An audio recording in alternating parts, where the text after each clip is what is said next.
Hello everyone and welcome. Now I don't want to make this too long of an intro since I plan to do an entire video on this topic. It's a pretty common one right now. I'm not the only one who's noticed that LEGO Marvel is in a little bit of a rough patch. This theme was once incredible, one of the hallmarks of LEGO, one of the top themes of all time, and in recent years, I would say since probably 2020 or so, maybe a little before then, we've seen it slowly and steadily decline.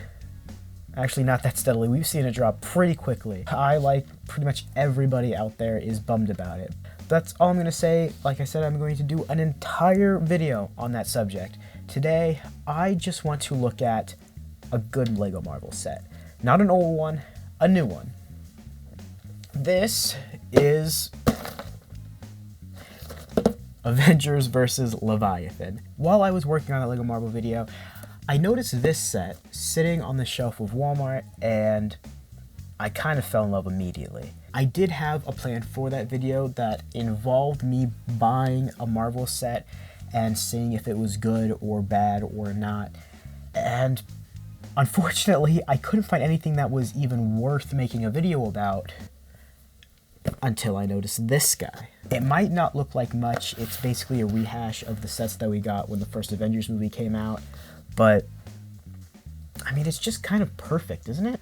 I mean, just the minifigures alone, I think, are incredible, and for me, probably worth it, but that Leviathan build is what sold it to me. Took it over, and I knew I had to pick up the set the moment I spotted the Leviathan build. So you'll notice, in the frame right now, I do have my phone. This is set up for second shots. Just try to ignore it. Maybe in the future, I'll see if I can set it up so it's not in frame of this camera, but for now, just ignore, pretend like this isn't here. But when I get to building, it's gonna look nice. I hope. I haven't actually tried this before. Anyway, enough of me blabbering on.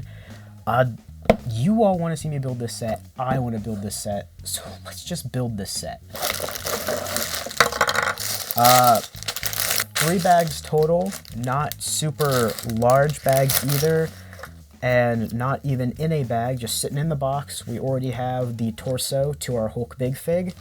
And it's kind of dusty. 1 instruction book, 3 bags. This is going to take no time at all to assemble.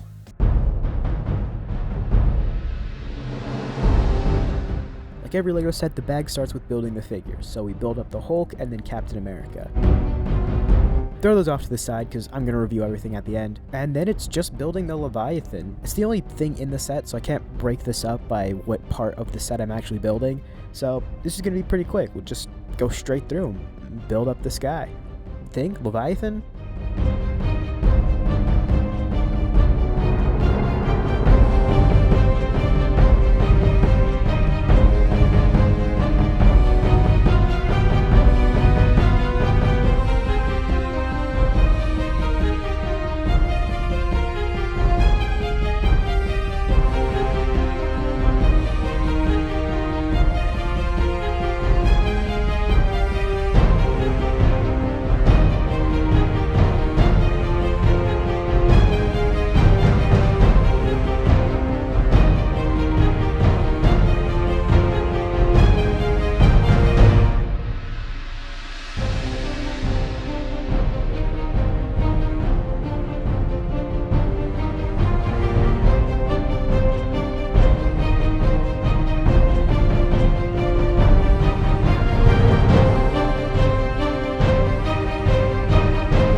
Now we build up Loki. This one is the more involved of the figures besides the Hulk and his pin connection arms. He's got a cape and a helmet, and well, that's pretty much it, but he looks much cooler, so I'm just gonna say he was more work to put together.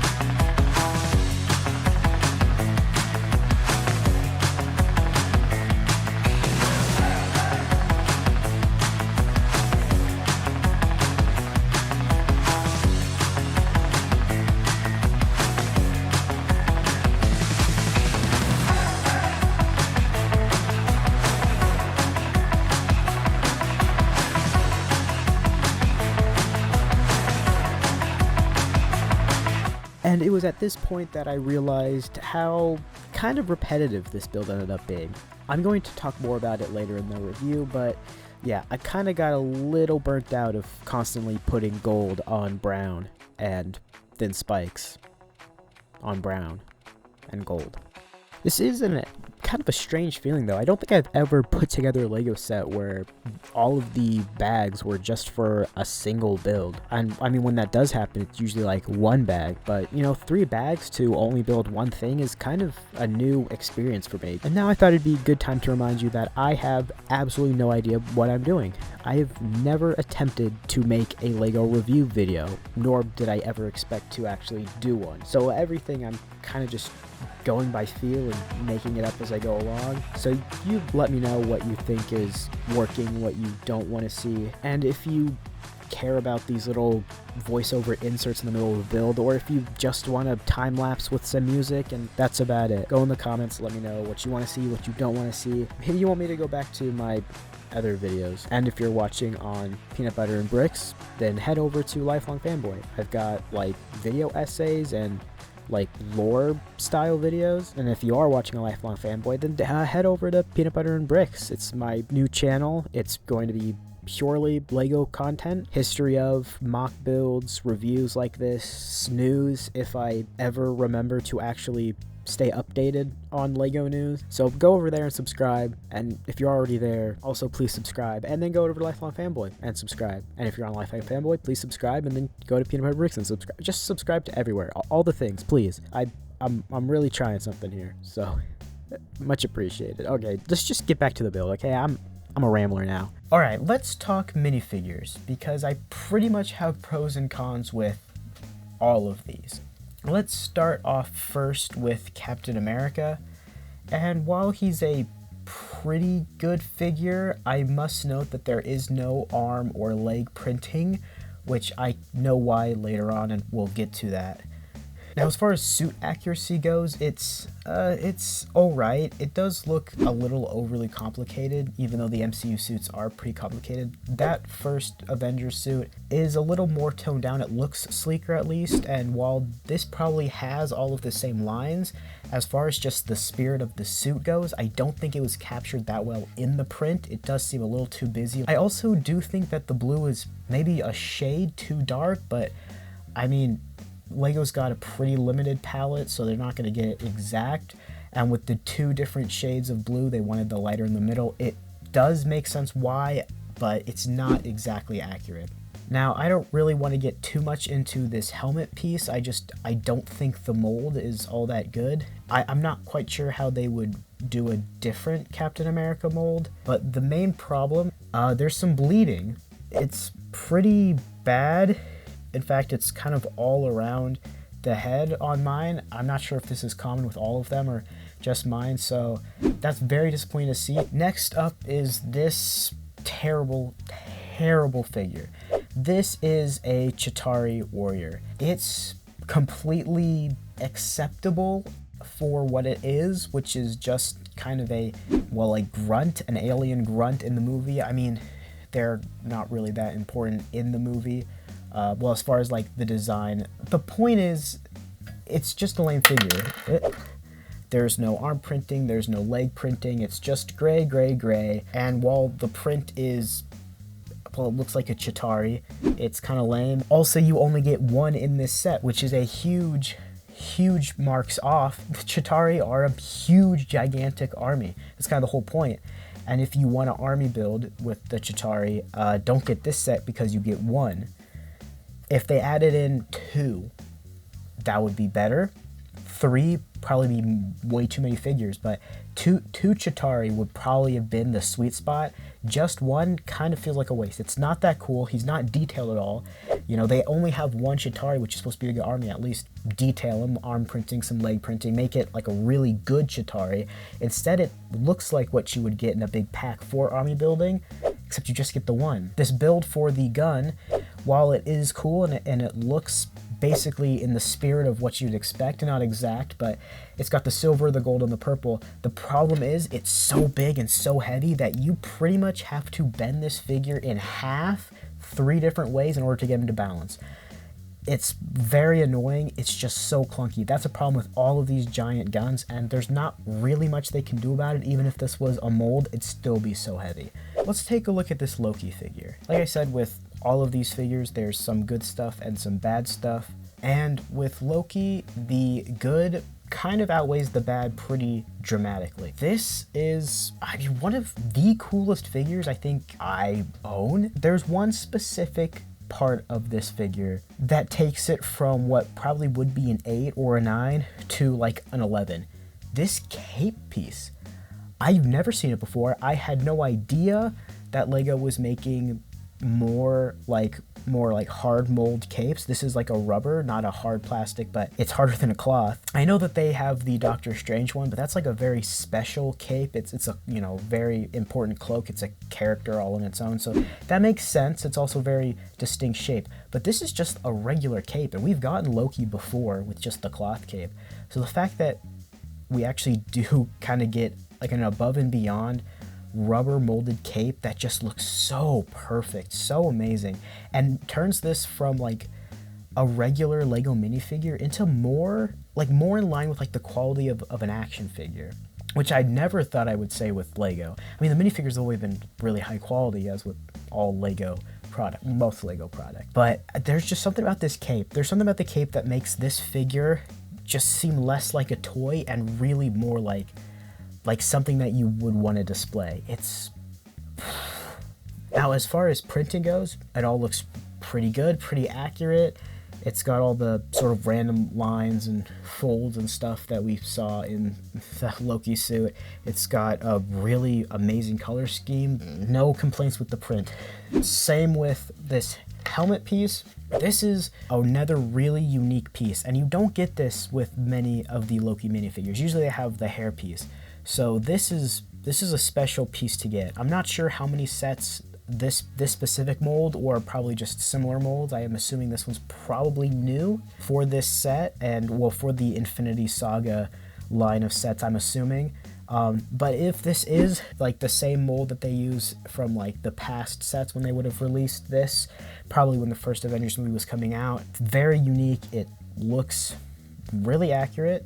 He does have a second face, and it's him with the mouth guard over right at the end when he's getting captured. Also, like in Endgame when he's got the... So if you want to recreate that Endgame scene where he takes the Tesseract and vanishes for the Loki show, he's got the face print for it.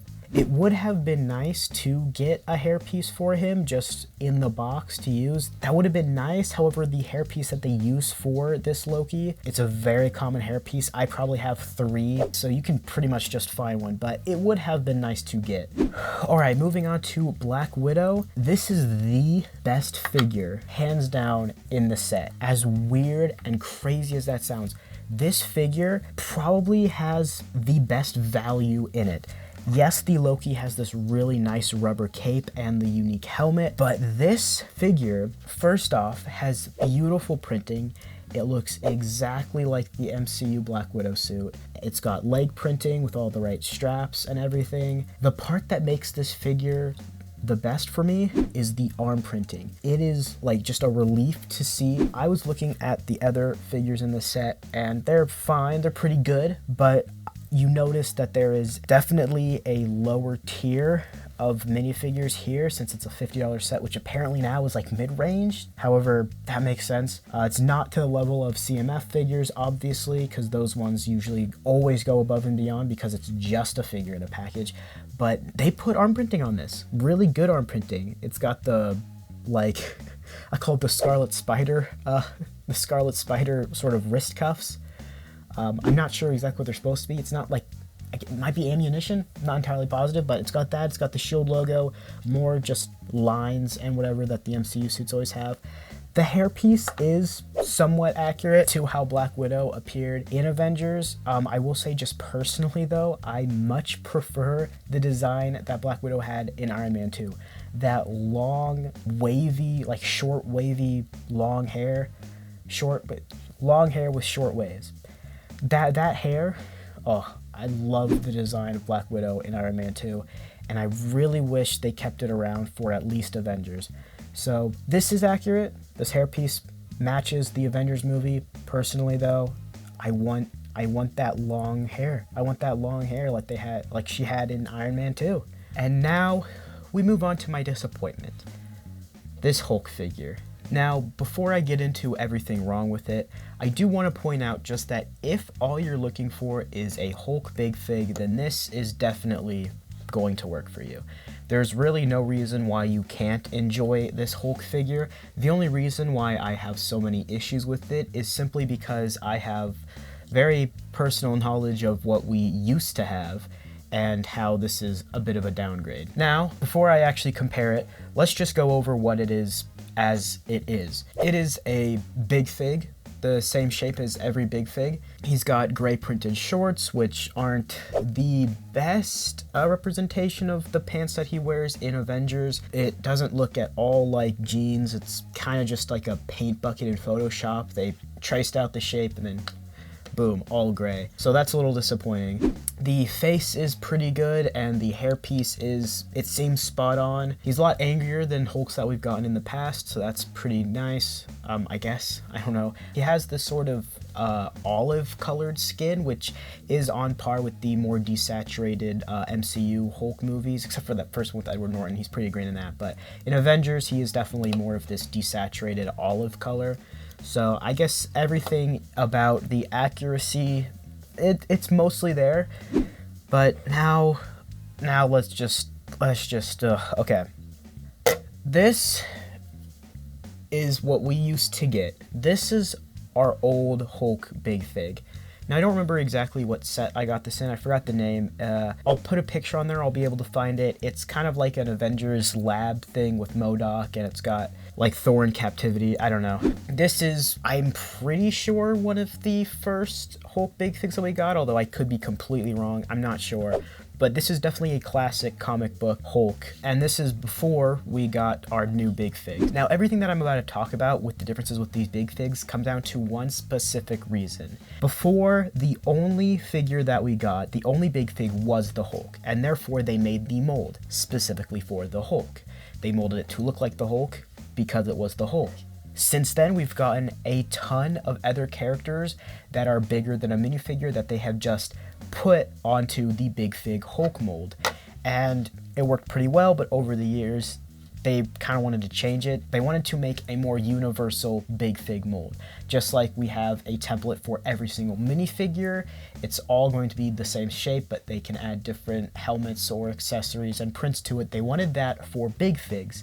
Something that they could use for the Hulk and Thanos and Darkseid and Gorilla Grodd or any other figure that they need to size up. So that is why we have all of the changes here. The good changes that I'll talk about is specifically with the head. The hair now comes off. It's its own separate piece, which is nice, I guess, as well as the head.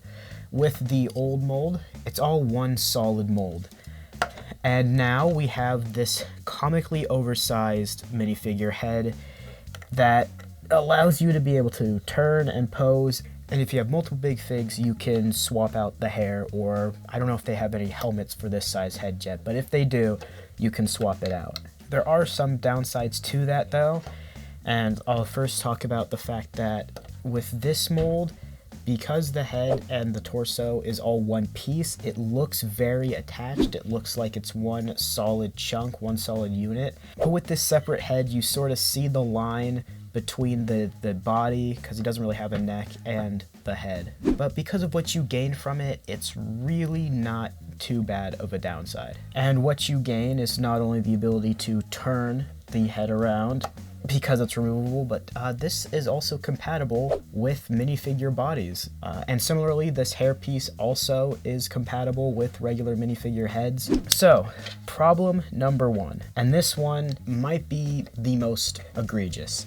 If we look on the original Big Fig mold, you really cannot tell that it's made of multiple pieces. All of these seams are incredibly tight and very well fitting. it lines up perfectly, and you would not be able to tell that it's not a solid piece. For the new one, I don't know if this is just with my specific figure, but I have a feeling it's not. All of these seams are incredibly noticeable. There are very, very large gaps in between each of the pieces, and it ends up making this figure kind of look like a knockoff. The gaps and the panel lines should not be this egregious. It shouldn't be this wide. I'm not sure what the reason is here, because LEGO is usually really good on their quality. That's something that, while they spout as being something that they care a lot about, in the past we have seen that. In this case, it's just not there. And well, you just saw, it's a prime example of my next issue is this hair piece. It's nice that we have giant hair that we can put on other figures or mix and match with other big figs, but the clutch power is terrible. Again, I'm not sure if it's just mine or if this is a common issue. It takes nothing to take them off, and when you put it on, there's no press down, there's no nothing. It's really sitting in there with minimal friction. If I hold this hair and give a tiny little shake, the whole thing falls off. It's a combination of the weak clutch power of this piece and the weight of the figure himself that should not happen. Again, all of these problems are solely to do with the fact that they wanted a more generic big fig mold for all of the different characters that they need it for. And that leads to something that I probably shouldn't be as disappointed by, and yet I am. The original Hulk Big Fig has molded toes. While you might think this doesn't make sense considering that no other minifigure has toes of any kind, it just works so well for this Hulk, and it would just look wrong without it there. And I know that because this new Hulk does not have anything. I think the Hulk greatly benefits from having either molded or even just printed on toes. Without them, it just doesn't look right. Probably should be more upset about this next thing than the whole toe situation, but the shorts, the universal Big Fig mold is terrible. Not for other figures, for the Hulk specifically. With the old Hulk, the shorts are molded into the figure. It adds a nice bit of depth and quality to the figure. And you see where I'm going with this? This new one, none of that.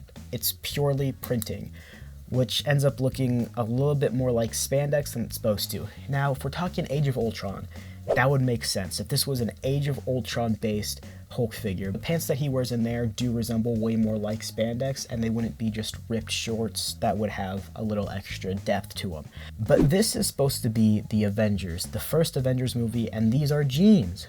So just having them printed on is such a disappointment. Everything about this figure in comparison to what we got previously is a complete disappointment. Okay, now for the main part of the set, the Leviathan build. This is why I got the set. This is the part that I was most looking forward to, and all assembled, it doesn't disappoint. Actually, it's better than it looks on the box. On the box, it looks a lot shorter, a lot more condensed, which I was totally fine with, but actually having it in my hands, it's a lot longer and bigger than I expected. So it's a massive points for that. It's a big plus. It's not all great though. The building experience, while relatively fast, is awfully repetitive. You build up different sections that are all technically different, but they use the same type of pieces in the same colors, and since they're all really small, you just end up making a small section of brown and gold with ball joints, a section with brown, gold, and ball joints, a section with brown, gold, and ball joints, and put them all together. As a finished piece, it's very, very nice, but actually building it, it's a little tedious. Unfortunately, despite being the main part of the set and the part that I was most looking forward to, I don't have too much to say about it. I mean, it's exactly what it looks like. It's very nice. It looks like it does in Avengers. Maybe a little scaled down, but the colors are all fairly accurate. Maybe a little brighter than in the movie, but LEGO again is working with sort of a limited color palette, so that makes sense. However, once again, not everything can be perfect, and the ball joint that holds this head is very loose. The weight of this head, it's all attached with a single ball joint. All of these sections have two ball joints to hold it in place, so everything is very firm. And the head, they just have one. So no matter what you do or where you position it, it will always fall down. You cannot pose this head at all. You can twist it and it will stay, but you cannot move it up, you can't move it down to the side. It will fall down no matter what. It can be modified, but it really shouldn't have to be, especially if you're paying $50 for a Lego set that is clearly intended at some level to be displayed, hence the clear stance that comes with the set. So, should you buy this set? I say yes. There are some problems with a couple of these figures, but for the most part, I would say this set is worth it for these figures alone, minus the Chitauri, which is a very nothing figure. If you want Black Widow, Cap, Hulk, Loki, then this set is pretty good for that. Most of what you get here is for the figures and an additional really good build that you can also play with. This build is another figure in and of itself. So in terms of what you get for what you pay for, this is a pretty good set. And if we're going off of terms of recent Lego Marvel, then this is above and beyond what you would expect from what current Lego Marvel looks like. It's a really nice set with some reasonable figures. The price is still more than it would have been when I was a kid, being $50. I think this probably would have gone for more around $30. In terms of current Lego prices, this is about mid-range, which makes sense to me. You get 5 figures, 4 of which are really good, one's nothing, but who cares, and then a really, really good build. And even if you don't want to build the Leviathan, you get a ton of really good gold pieces that you can use for other builds. So no matter what, I think this is a very solid set. It's good if you want the figures, it's good if you want the build, it's good if you want pieces, and the price, while still a little much for, I think, Lego, it's not badly priced in terms of Lego, if that makes any sense. Hope you enjoyed watching. Let me know if you did. Till next time.